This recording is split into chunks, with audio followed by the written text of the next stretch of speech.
Yesterday, we had Dr. Walt Larimore share with us in our devotional time about obesity and talked about that. And I want us to continue looking at the physical aspect of our health and how we can develop a healthy lifestyle. Walt, thank you so much.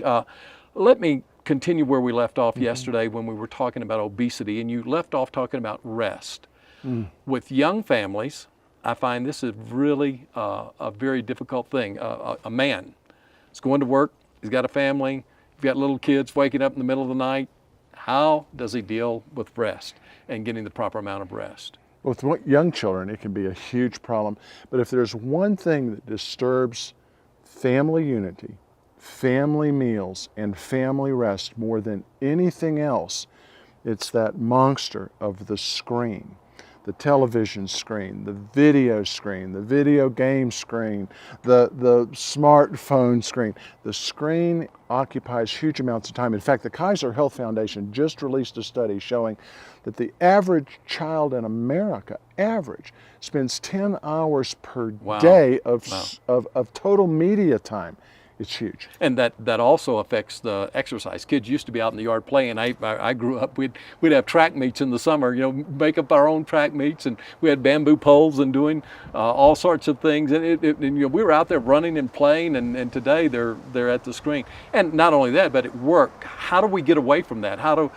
This is a lifestyle change, and we've talked about it. So how do you make that lifestyle change? You've got to decide that that's going to be important, that family's going to be more important than that screen. It means turning off those devices. Now, it may not be totally turning them off, but beginning that process of cutting back, of understanding there's no screen time, none, not 1 minute that's healthy for a child 2 years of age or less.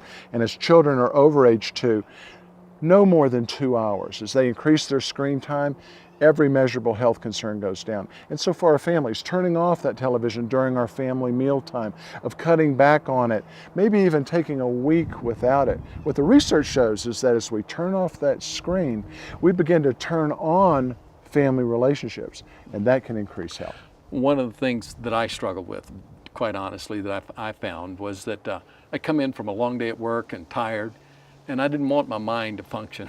So it's so easy to then, say, oh, I'm watching. But then what happens is, instead of just watching the news, I find myself going the whole evening watching. So what would you say to a guy, and probably a lot of guys are just like I was, and we made some changes, but what would you say to a guy? Well, the DVR is one good technology because you can skip the commercials. You can watch a 30-minute program in 18 minutes with the DVR. It also allows you to select ahead what you're going to look at as a family or as a couple. Of all the options you have, beginning to narrow that down and making your time and your family time more of a priority, increasing that, decreasing the screen time over time to become more highly healthy. And one thought I just had as you were sharing that is a man and a woman can go out for a walk, and a great time just to get away from everybody and everything and just share their hearts, what's happened during the day. Or with the kids, some one-on-one right.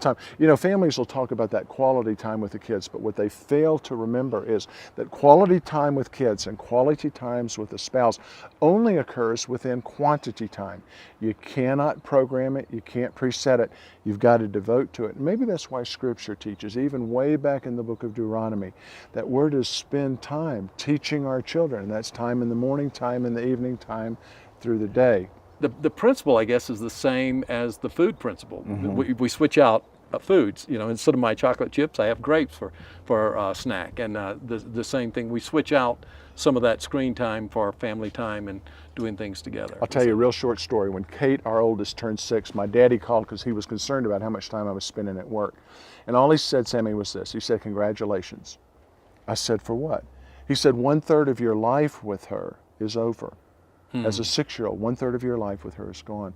And boy, God really convicted me that I needed to begin to spend time. I cut back my work time. I increased the kiddo time. I gave Kate a half a day. I gave Scott a half a day. It was just their time. Made less income, brought less home, but spent more time with them.